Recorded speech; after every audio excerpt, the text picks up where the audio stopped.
Welcome to the Neurodivergent Parenting Podcast. I'm Melissa Cox, and I will be your host. I'm here because, like you, I am trying to make sense of this beautiful mess of neurodivergent family life. Parenting is chaos with brief moments of order, but neurodivergent parenting is chaos on steroids. Each episode, we will sink into real conversations about this journey, not the Pinterest perfect version, but the real one, where we can share strategies that actually work for us, feel seen, heard, and build a community where we genuinely understand each other. So, whether you're listening while pacing your kitchen for the 10th time today, or finally sitting still after everyone else has gone to bed, you're in the right place. Let's figure this out together, one beautifully chaotic moment at a time. I am so glad to have my guest, KM Burnham, on here today with me to talk. Would you like to introduce yourself? Sure. I'm excited to be here. My name is KM Burnham, and I'm an author and speaker who primarily focuses on neuroaffirmative practices in parenting, leadership, and self-discovery. Nice. You will fit right in here then. So I always say I like to start with something a little easier or more personal, even though I'm sure we'll get plenty personal because that's what this is. But you mentioned that you like to knit in your off time. So what is the last thing that you enjoyed knitting? I actually just finished a little market bag, something I can grab and quickly go to the market. And the pattern was so pleasing because it was a nice repeating pattern that I've decided I'm going to buy more yarn in contrasting colors and do more of these just as gifts and to have around the house because it was so much fun. I love that.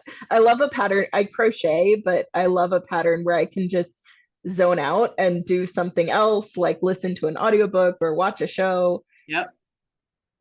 It's fantastic. So I am excited to hear about the book that you mentioned. Yes. Your book is The Art and Science of Raising Your Autistic Child, a holistic approach to manage meltdowns, improve social skills, and support neurodiverse family dynamics. Can you tell us Yes. about that some? Sure. I'm excited to talk about it. It is my first book of a series that I'm planning to do. And it's really the book I wished I had had when I was raising my kids. It was at a time when even less was known. In fact, my oldest, who, oh my gosh, just turned 26, didn't get her diagnosis until adulthood. And my youngest, who's only 2 years younger, didn't get hers until middle school. So I had to cobble together. I knew as a parent, you know what's going on with your child. And now I know why I was so into doing a deep dive into that kind of research at the time. And so I just over the years compiled all this stuff along with a lot of education in psychology and other areas. And I thought, this is a lot of information that could do a lot of good out there. I should just write it. I'd been trying to write books since I was in high school, mostly focused on fiction, and I'd never really thought about writing a nonfiction book. And that came so much easier for me. Yeah, because you were basically just info dumping, right? Like it's just info dumping with kind of Yes. a structure. Yep. I finally understand why I love public speaking as well. I get to Yes. info dump for 90 minutes on people who actually want to hear what I have to say. Right. And then you pay me for it and you enjoy it. Yeah. The dream. Yep. So, I struggled a bit with writing the book. So in the past year, learned that I am ADHD. So now I understand why I have so much trouble organizing my thoughts. And I found AI. And all of a sudden, I could take all of my random information and thoughts and put it someplace and say, could you please organize this in a way that makes sense to other people and it flows and it does all of this? And it was like game changing. Yeah. Yeah. I mean, I definitely appreciate AI for like the ability to organize information because somebody just mentioned the other day I was asking a question on social media about how people deal with time blindness. Oh, And because all of us tend to come up with that in some way, shape, or form. And one person mentioned a tool that I've used in the past, but didn't realize it had this function, Goblin Tools, if uh-huh. you've ever used that. Goblin Tools has different spiciness levels of how much how much depth you need to do a thing. So you can Okay. say, I need to do the laundry. And then it gives you step-by-step instructions on how that would happen. Oh, that's So fantastic. exactly. But Right. the tool that I didn't realize was within there is that you can um it can give you a time estimate for how much time that will take. Oh, that's lovely. Right? So you get to kind of list out, okay, when we don't always have like a really great concept of how much time each activity we need to do is going to Uh-oh. take. Uh-uh. And so we either overestimate or underestimate, and Yep. then we show up either an hour early to an appointment or 15 minutes late. Yes. So Yes. it just helps to conceptualize that, right? Like I the workbook that I was just talking about before we got on was it's kind of to do that in an analog way, but it's really nice to be able to do that just by putting it into a web Yes. tool. Yeah. Yeah. Yeah. I found that same thing, and my girls actually. This is a tool I introduced to them. It's a self-care app called Finch. Yes, my kid loves that one. Yeah, yeah. And so that has been a game changer for both of them. And I used it for a while, but then found like Yeah, a little too same. much. I used it for a little while. I don't know. I think it can be really helpful in certain ways, but it felt almost more demanding for me to keep up with the notifications Yep. than than helpful. Yeah, yeah. My girls have really tooled it to their own use. So they have very, very few things Yeah. in it. But for one of my girls, she uses it that's her medication reminder because it's a fun way for her to get that reminder as opposed to just this I notification. So, I should add that on to my oldest kid's Finch because I'm every single day, I'm asking, have you taken your meds? Have you taken your meds? Have you taken your meds? yep, yep. We don't like the sensory process of having to take our meds. So it's like a struggle. Yes, yeah, yeah. Oh, those sensory sensitivities are Yeah. a big one. Yeah. And I mean, when I was writing this book, I was reading a lot of the, recent research and stuff on it. And one of the studies that I found said that 90% of autistic Yep. individuals experience these sensory sensitivities at level and some of it to levels that can be very physically painful. Yeah. When people talk about low support needs or high support needs, Mhm. um, that's what I think about a lot is like how many of us just are trying our best to ignore our support needs Ding, ding, ding, about ding, ding, ding. sensory issues and that's actually the cause of a lot of our meltdowns or distress or inability to do other things. um Again, like I that's kind of part of the workbook that I'm working on is listing all of those things out so that you can be more aware of just how many things are adding to your RAM, basically. Oh, Like absolutely. all of those things are adding up, and it makes it so difficult to do the things that you think should be easy, right? Yes. Yeah, yeah, absolutely. It is amazing how quickly that RAM gets drained Yeah. if you're not paying attention to what you're doing with it. Yep. Because we're treating ourselves like we're neurotypical Uh-huh. and not neurodivergent. Yeah, yeah.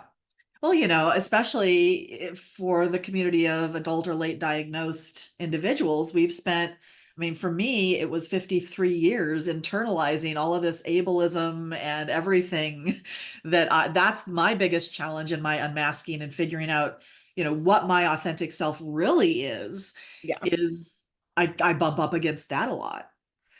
That and the Yeah. fact that my mind in particular, and I think for a lot of neurodivergent minds, we can get stuck in a thinking loop of things that are out of our control and focused on Oh my things we goodness. just can't simply change. Yeah. Um, Because we wish that they were different. And I know I tend to fixate on the idea that if I just have enough information, I can fix it. And that's just not true. yeah, it's either that or fixating on, I know how to Yeah. fix this. Why won't anyone listen to Yeah. me? Like if you guys would just let me run the world, then it would be fine. Yeah. There was I, a I look meme back on I saw a while, sorry, oh no, go ahead.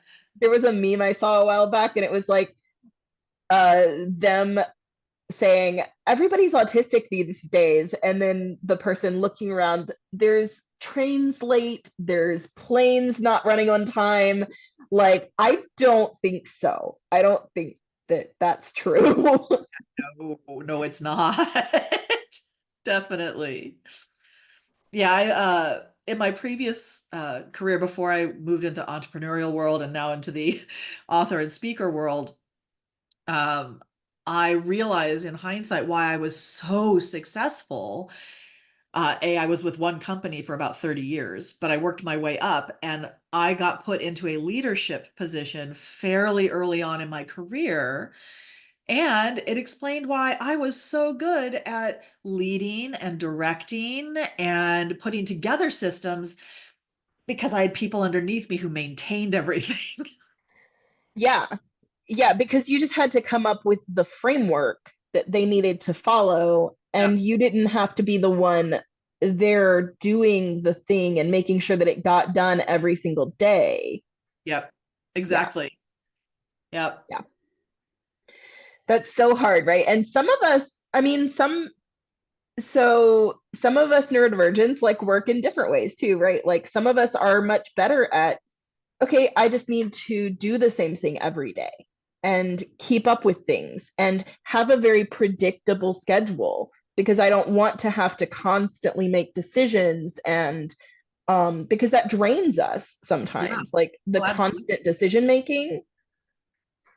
Decision fatigue is a serious thing. And for the neurodivergent mind, we are making so, especially if you're highly masking, we are making so many decisions in the background all the time Yeah, that we're not even aware of. And so you think about the decisions you make in a day and then you layer that on top of it and it's like, oh, that's why I get to the end of the day and I'm exhausted. And it's why yeah, it's so important, especially as a parent raising neurodivergent children, to give them that space where they don't have to mask, where they yes. are free to just be who they are. And, I will say that my extended family has been such an amazing support system.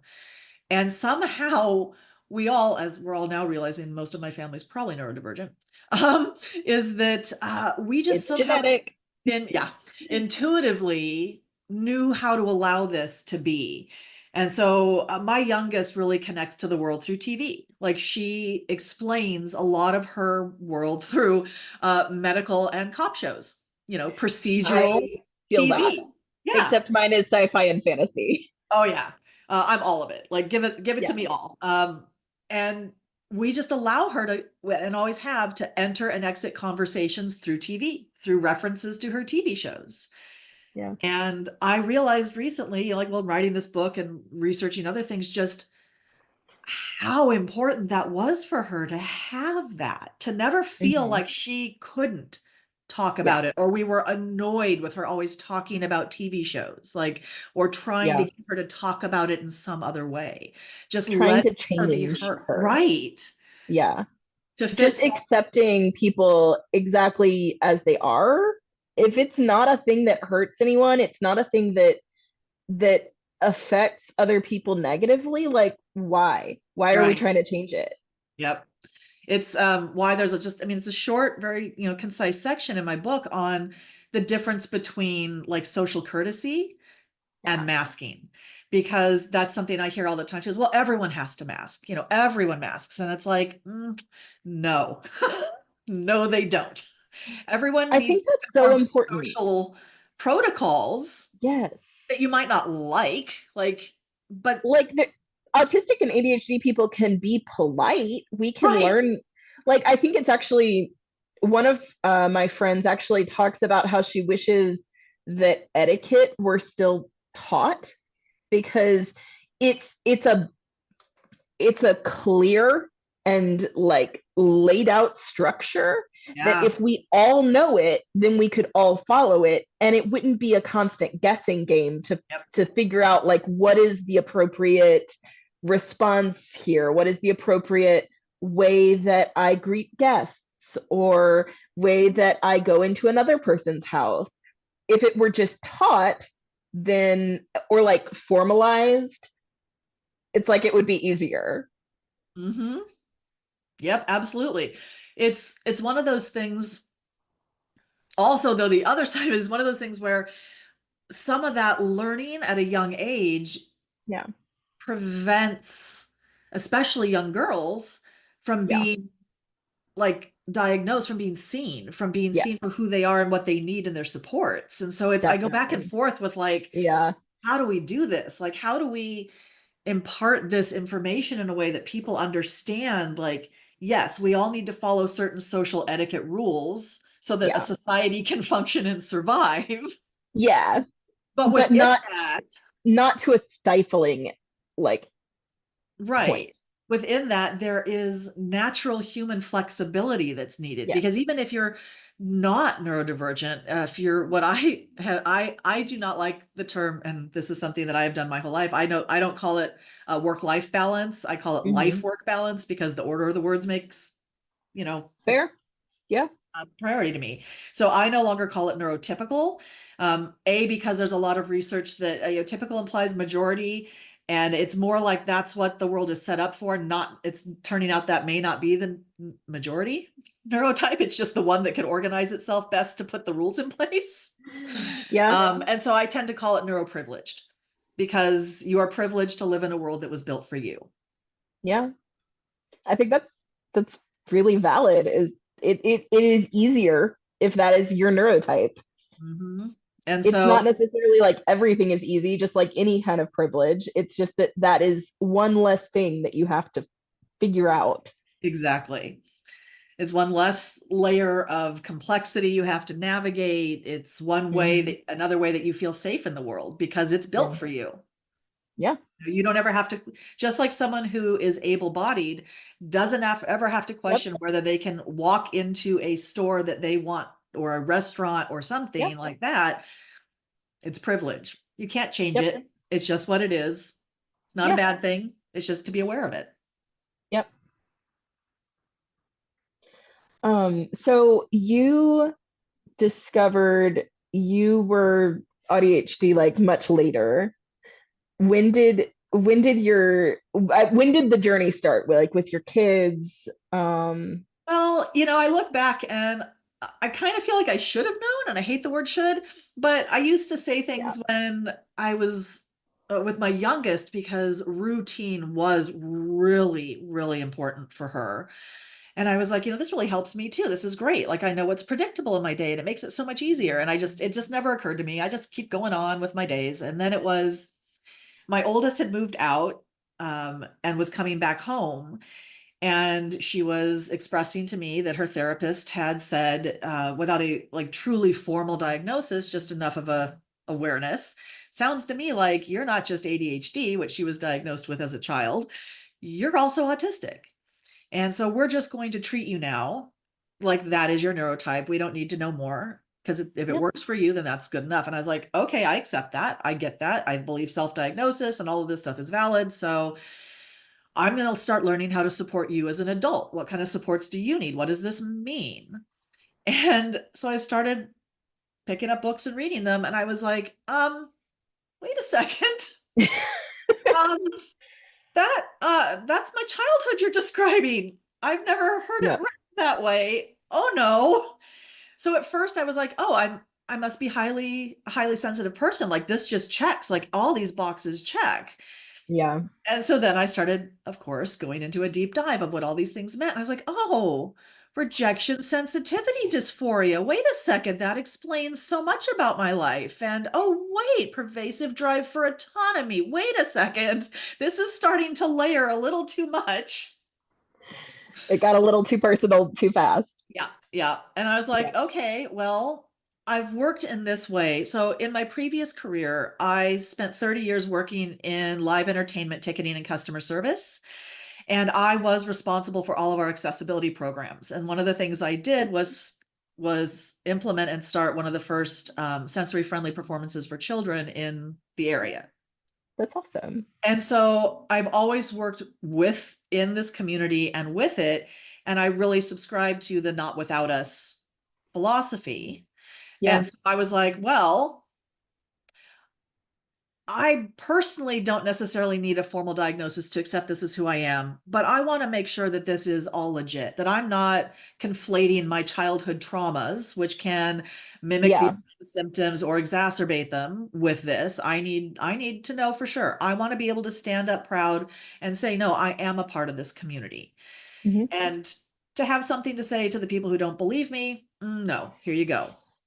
And so Yeah. I sought an adult assessment and found an amazing. Now, I am privileged to have the money to spend for this. It was not the most expensive I had seen out there, but it was the most well thought out. And from what I understand, very not traumatic for me. It was wonderful because all the assessors are neurodivergent themselves. Oh, And yeah. this psychologist took the time, they only use one of the standard assessments. And then she took the time to rewrite all the others into less problematic language, Yeah. but still valid and accessible. And so Yeah. it was actually a wonderful process for me. And I got that diagnosis, and it was like, okay, my brain went click. I accept it. I know it. Now I'm going to live it.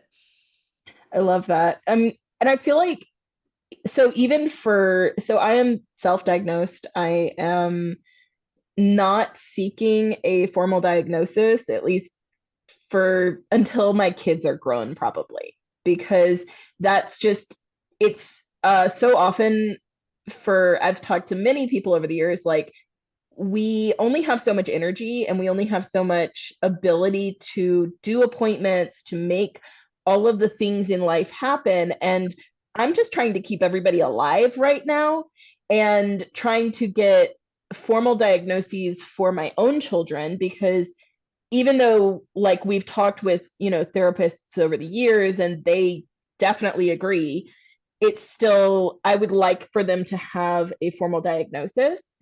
But you have to wait for appointments for at least a year out. A lot of times you have to there's the ability to get a diagnosis is so complicated. Oh yeah, we struggle. I mean, and it's easier now than it was when I was trying it with my youngest. Was I mean, my God, like what we had, I shudder at the parental guilt of some of the things we had to Yeah. put her through for Yeah. years. And we were lucky enough to end up in a school system Mm, that recommended us for certain programs to help get her diagnosed, because that's amazing. school even recognized at one point Yeah. we were sitting in an IEP and the school said, look, we are absolutely certain your daughter is autistic, but we can't make that diagnosis. The Yeah. best we can do is label her pervasive developmental disorder, and that will give us the ability to educate her as if she were autistic. We can apply all this. So we were very lucky that we ended up in a school that was that well aware and informed and had the resources. And it still Definitely. took us from the time she was 4 until she was 11. Yeah. I we were not as lucky with schools, so I homeschool my kids now Oh, because such a great option if you can do it. yeah, I basically like moved everything around so that I could work from home and could help my kids each day. And like we do a homeschool co-op, so that kind of takes some of the pressure off of me. But yeah, it's so many parents end up taking their kids out of school because if the school, you basically just have to be lucky Mhm. of like whether the people in it have the knowledge and the ability to help and the willingness to help. Yep. We got very lucky when my youngest was headed into high school. We lived like halfway between the two schools she could go to, and so we were given the choice, which one do you want to go to? And we did not know this at the time, but we happened to pick the school that had the much more evolved and better um, educational system for her. And the other school, which they presented kind of the same, Yeah. a lot of times will come down to the teachers who are actually on site implementing it. And Yeah. her high school teachers, she prides herself on this. She and they have given me permission to tell all of our family stories. So I just want to make that clear.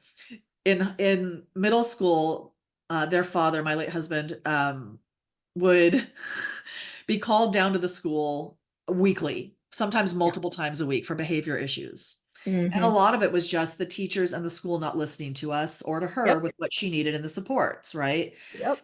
She got into high school, it happened once and never again. And she's like, yeah, and never again. I changed. I got it. And I was like, yeah, honey, that's because we found the teachers in the room and everyone who Yeah. supported you and allowed you to have the space you needed to Yeah. step away. Because I had taught her to breathe mindfully to help Yeah. prevent her meltdowns.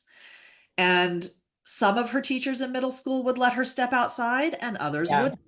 And Yeah, it's still so dependent upon what other people are willing to let you do mm, because school can just be a prison for some neurodivergent kids where mm, you're like, I know what would help, but you won't let me do it. yeah.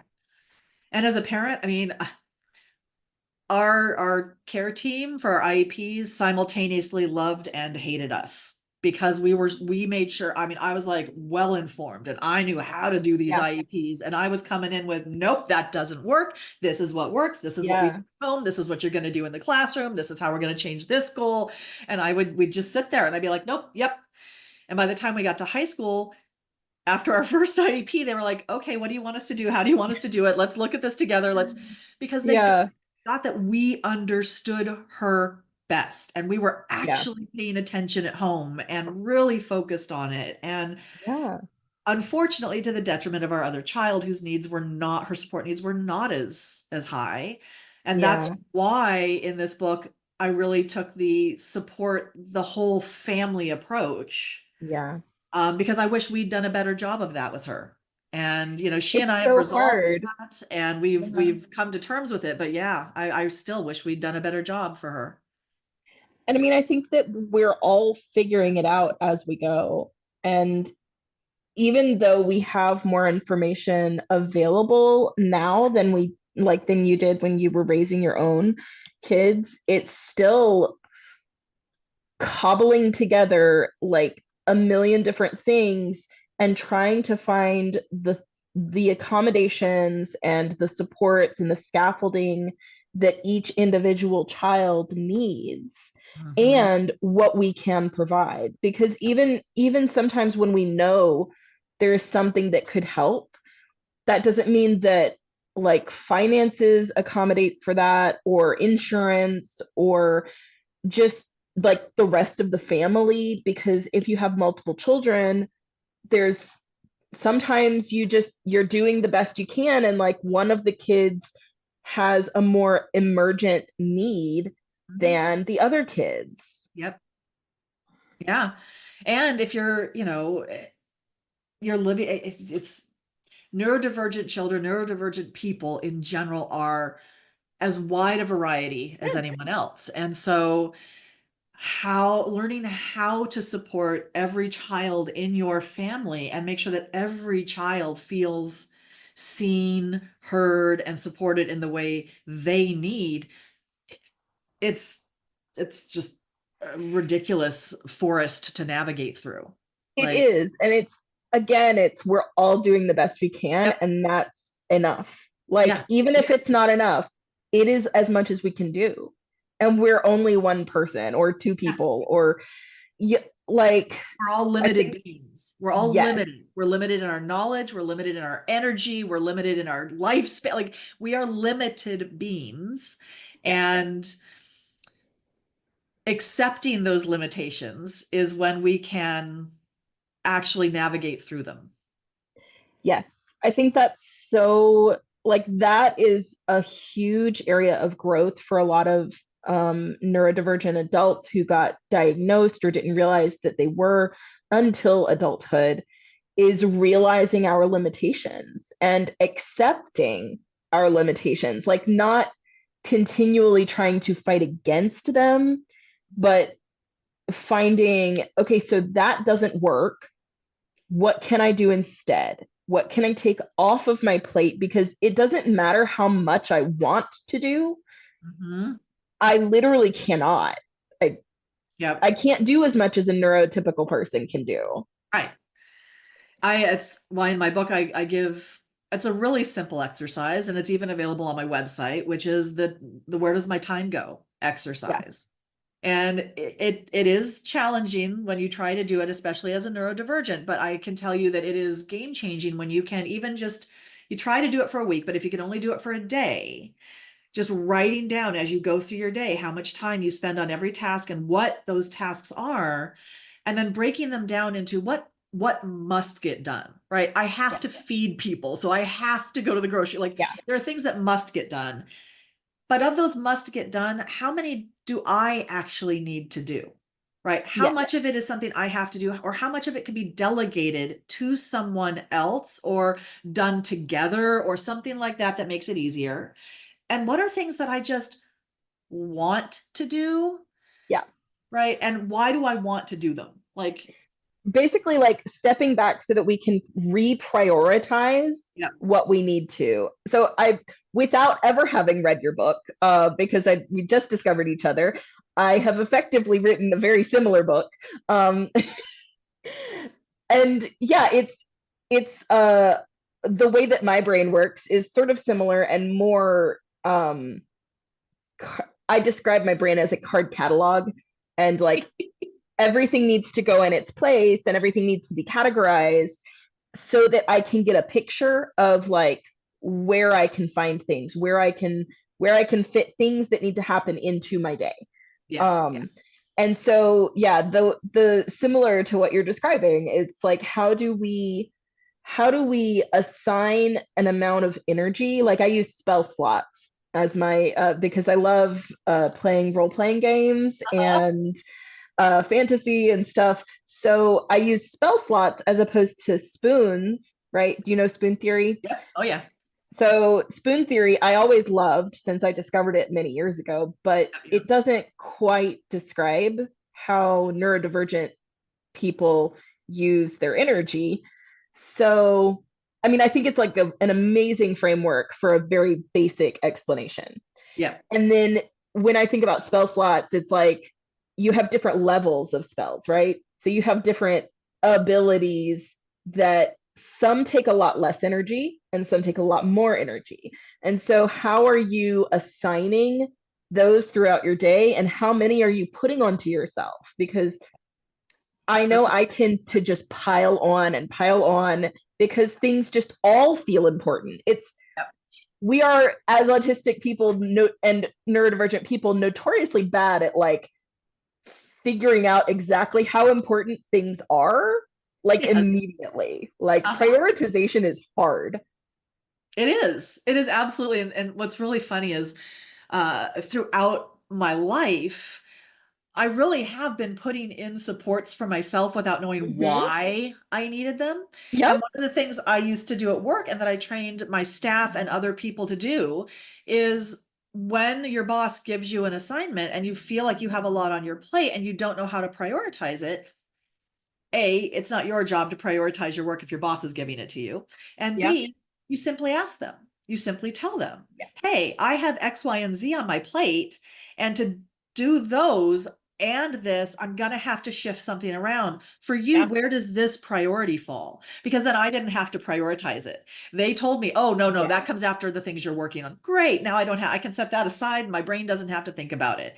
It's sometimes as simple as asking someone else, what's the priority on this in a work environment or even with your kids? Well, I was just gonna say, like, that's so important to help kids understand, is that I know as a child, it was not comfortable to ask questions Mhm. because uh, very often the experience of ADHD people is when we are asking questions, people take that as an accusation. And we're literally like, I need more information. Uh-huh.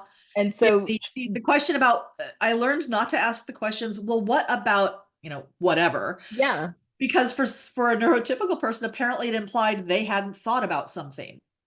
yes. And it's like, no, I'm just asking. And I mean, to a certain point, that is like sometimes they haven't thought about something, but we tend to see all of the possibilities, and all of them are equally important in our brain. So we need to figure out what is more important for you. It's not an accusation, but I need to know. Yeah. It's also the difference between bottom up thinking and top down thinking, right? Bottom up thinkers, which neurodivergence can tend to be in this bottom up thinking, where we're taking in all the details around and making Mhm. decisions and functioning from that. And other people who are top down are thinking, I've got all this up here, and I'm just going to make assumptions about this down here. And so Yeah, when and assumptions feel like terrifying for uh-huh. us. But when you confront someone and they realize they've made an assumption that might not be true, I mean, naturally is going to trigger a defensive response. Because they think, I mean, people in general, I think, like to feel that they are in charge of their ability to, I don't know things. And Yeah. it's an ego hit for a lot of people. And it's a societal judgment. We Yeah. hear there's a lot of like just subtle societal things that go on around you're supposed to know everything, right? If you Yeah. hit this level, like I wrote this book, but I will tell you, I don't know everything about parenting autistic kids. Like that would be silly of me to like say that. Like, of course I don't. Yeah. I know from my perspective, my experience and my research, right? Yes. And uh, I don't take offense if someone says, hey, you didn't mention this. Like my RSD might kick in, Yeah. But but that's an that's not the internal same. thing. And Right. that's something we learn how to deal with. Exactly. And but I don't ever judge someone else Yeah. for not knowing everything about a subject or even about themselves. Like, Yeah. no judgment. No judgment here from me ever. Because we're all just learning. I think that's also why I hyperfixate and deep dive into parenting neurodivergent things so much, because so often I am reparenting myself. Uh-huh. And so any of the things that are directed towards parenting neurodivergent kids hit home for me, because I'm like, oh, I need to go back and do that. Or I need to make a little more room in my day to have some grace for myself that I didn't learn to do that. Yeah, absolutely. Giving ourselves grace is so important. I mean, you've said it in certain ways, and I say it all the time, which is we're all doing the best we can with the knowledge and resources we have available to us at that moment. Exactly. And we need to not judge ourselves Yeah. by our current awareness. Don't judge our past actions and deeds by our Yeah. awareness, because that's not fair to us. It's not. And it it literally only steals our joy right Uh-huh. now, or our peace right now. Yep. And it doesn't have any effect on past us. Like past us can't do shit about that. Nope. We can't Yeah. change our past. All we can do is change how we think about it. Yeah. Come to peace with it. Find a positive lesson we can take away from it and grow from it. That's nothing in life is all one thing. Uh, Yeah. as as a fairly young widow, I can tell you, like, that was one of the hardest and most tragic experiences of my life. And yet I have profound growth and positive things that came from it. So, Yeah. nothing is one-sided. You just have to be Yeah. willing to look for it. And the positive doesn't wash away or negate the bad. Yeah. So what do you feel has been like with your journey with your girls has been the most challenging part, I guess, of raising two neurodivergent kids? You just have Food. two, right? Yeah. The Okay. food. Food, Food. food. Oh my gosh. Safe foods and changing safe foods. And both of them had completely different safe foods. Yes. One loved mushrooms, one couldn't stand the sight of them. Like, it was just like, oh my gosh, how do we make meals in this house that everyone can eat without making Mhm. different things? That does get exhausting. We definitely have I have a vegetarian mostly like a they just don't like meat. They don't like it except processed meat because processed meat is always the same. Yes. Yes. Oh my gosh. Yes. And so mostly vegetarian with, you know, the diet like dietarily wise like the worst kind of meat for us, but it's always consistent. And I try not to assign like judgments to food because I mean, Uh-huh. I have my own, you know, history Yeah, of food issues, me too. and as so many of us do. And yeah, like working through some of that stuff and trying to be really like not let my stuff become their stuff. Absolutely. I sat with my youngest, this was very recently, and we were having a conversation around food, and I was explaining to them that for most of my life, yes, I've had safe foods. I didn't know what that meant, Yeah. but what I did know is I choked down a lot of food and I forced myself to eat things Yep. because it was what You were socially, just like, supposed to. yeah, I was just supposed to. And that I was really, despite all the arguments we'd had about food in her life, despite all of the frustrations and all of that, I was so happy for her that she had never done that to herself. Yeah. Yeah, I think it's the goal for me with most parenting stuff is that hopefully my kids will have to do less work and less therapy than I did, right? Yes. That's the only goal. Get you to adulthood with a little bit less. Yep. We're chipping away at the generational trauma. That's Yes. all we're doing. I mean, honestly, that's all you really can do because Yeah. parenting is parenting. Like, We're all figuring it out as we go. It doesn't matter how many parenting books you read because they don't know what they're doing either. Like right, none of us know right. what we're doing and we're all individuals. So, And we all, as humans, internalize messages differently. So yes.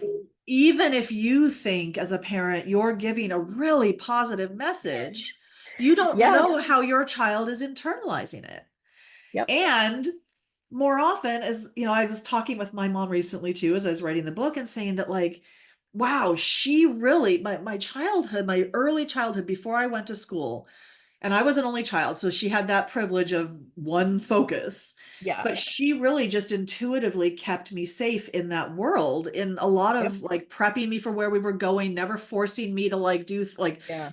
it was when I got into school and had to get into socializing. And then the positive messages and the messages at school and everything was, and I internalized a lot of weird things that I've had to go back and figure out, like, oh, that's where that came from. Yeah. We're trying to figure it out in our child's mind. And that is not necessarily what was actually happening, but we made the best sense of it that we could. Yeah. Yeah. I know that's like something I struggle with my own kids when it comes to the input that they receive, like from YouTube, which we try to limit as much as possible, because um, as one therapist that I loved that we worked with said, the issue with YouTube is that once it goes in your brain, you can't get it back out.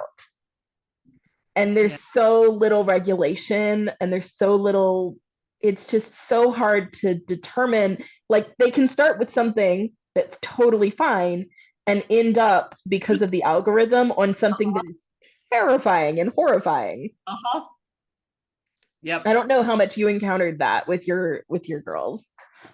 You know, because of their age, Yeah. when they were growing up, that stuff was really just Like, starting to come up. And so we had yeah. we had kept them off of social media at all until they were really in high school. And then we monitored, and my youngest really wasn't on social media until she was like a junior or senior in high school, until we were sure that she comprehended Yeah. enough about the safety issues and not Yeah. trusting what she sees immediately and all of that, because she's an incredibly trusting soul. Just, I love Yeah.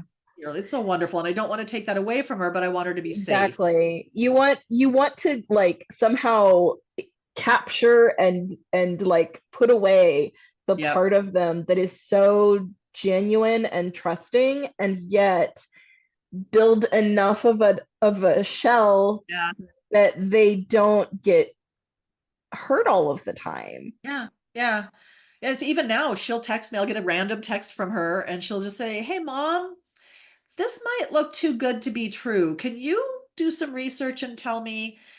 And I, so, I think that's totally valid too, like getting our kids used to outsourcing that to a trusted individual.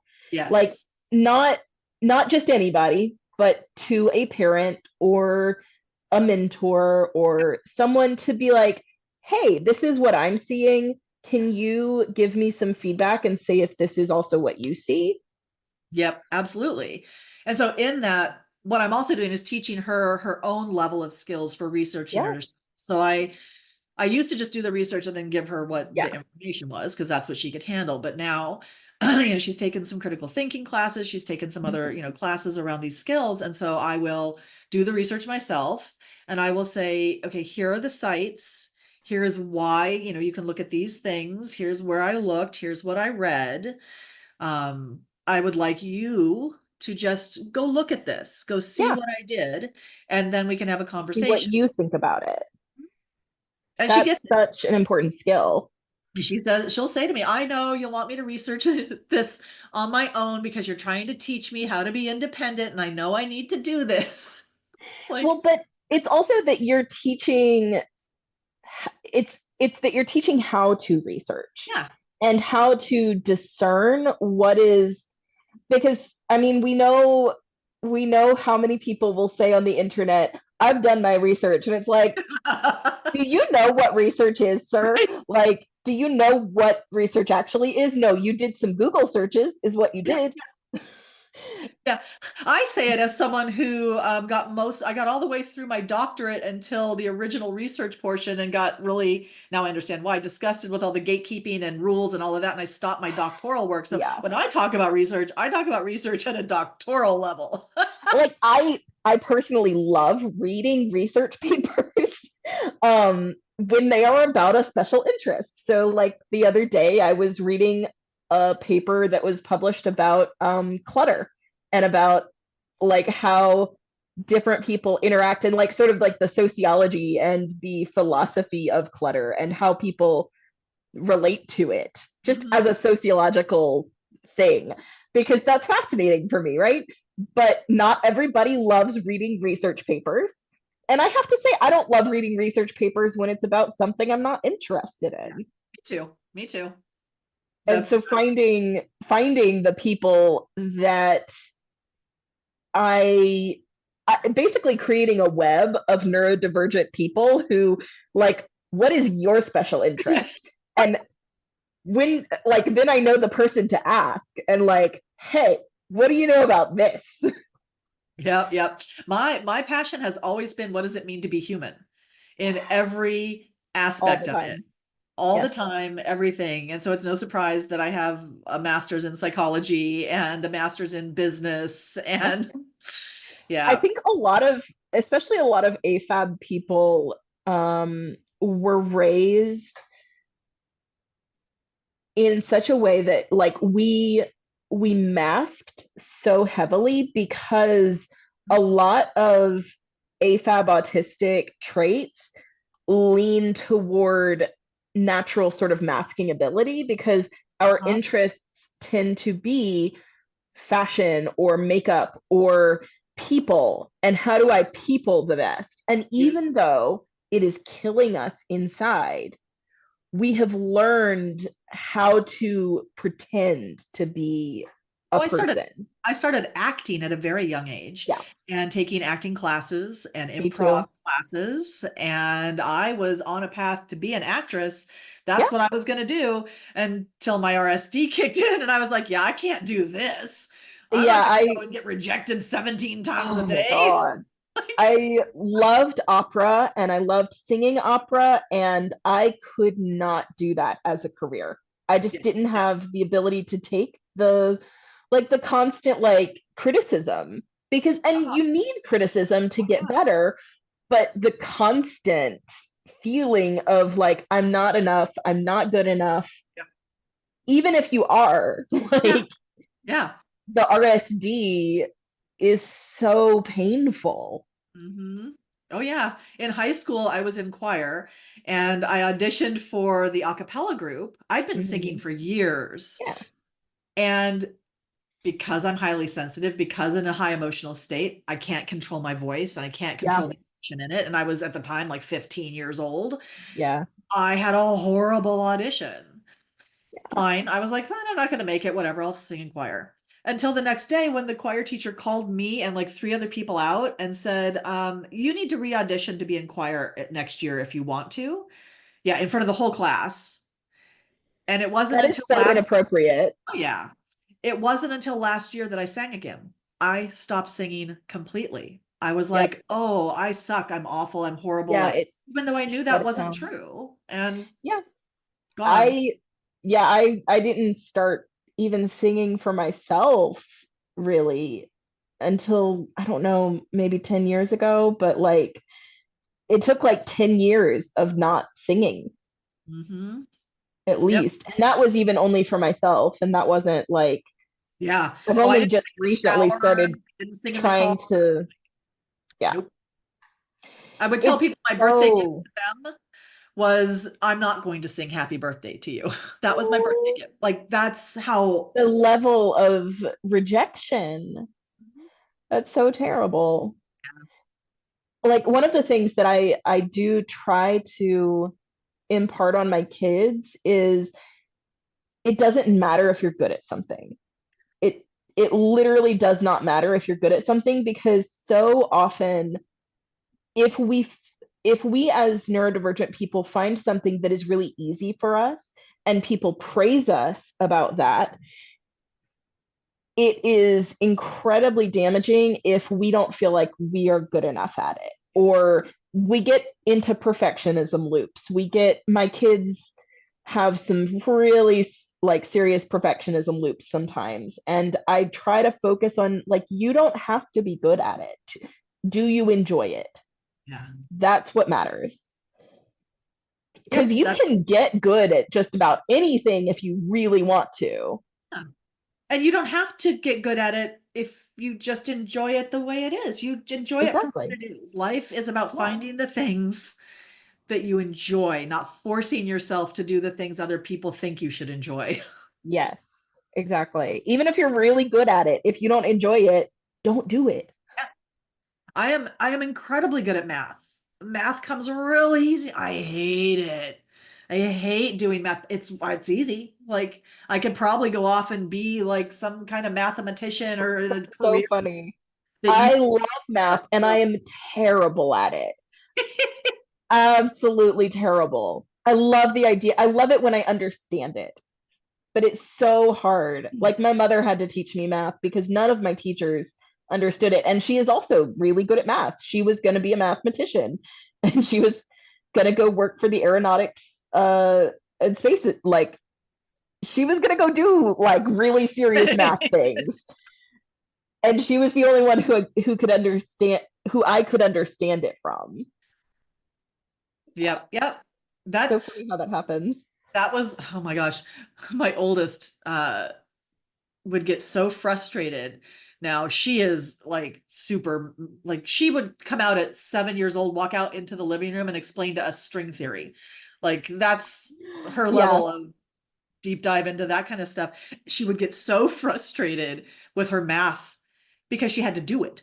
Like Yeah. not for anything else other than she's like, can't I just take the test and show you I can, why do I have to do this fifth like Yes. That ages? sounds like my middle kid. My middle kid is that kid where he's just like, I already know how to do this. Why do I have to show you again that I know how to do it? And another reason that we now homeschool. Just flat out refuses to do worksheets more than once. Like he's like, I already showed you. This is dumb. This is a you problem if you don't get that I know how to do this, not a me problem. Exactly. Yeah. Yeah. Like, what else do you want from me? Yeah. Exactly. Okay. This has been like a fantastic conversation. Was there anything else you wanted to talk about Oh my gosh. before we We covered so much. it's an ADHD conversation, so it goes in loops and swirls and twists and turns. I'll tell you, that has been the best thing of really stepping into this role that I'm doing now and engaging on podcasts Yes. and interviews is that it's just me with my people and Yeah. get it. It's And so easy, right? uh-huh. It's so easy when we're just talking to each other. Yep. Yep. It's wonderful. Yeah. It's so much easier when we're not trying to make ourselves into something that we're not. Exactly. Do you want to mention again where we can find you and where we can find your work? Sure. Right now, my book is available on Amazon and on Ingram Spark. And you can find my website, which is Perceiving Possibilities. I have a blog I'm writing every so often on just topics around what I've discussed here today. There's information about my books and other resources that just a small amount right now that'll grow over time, but resources that I've put together and used on various parts of my journey and my family's journey. So I I would love love to that. connect with anyone that way. Also, I'm on Facebook and Instagram with Perceiving Possibilities. Okay, awesome. This was lovely. I love to talk to all of the neurodivergents. I just want to have all the conversations. This has been an episode of the Neurodivergent Parenting Podcast with Melissa Cox. We are part of the Neurodiversity Media Network. You can find the Neurodiversity Media Network on YouTube and anywhere that podcasts are. You can find Melissa Cox on Facebook at Melissa Cox, Blue Sky at melissa-cox.bsky.social, on TikTok and Instagram at living_with_disaster. And you can always catch us right here again for the next episode. Thanks for joining us.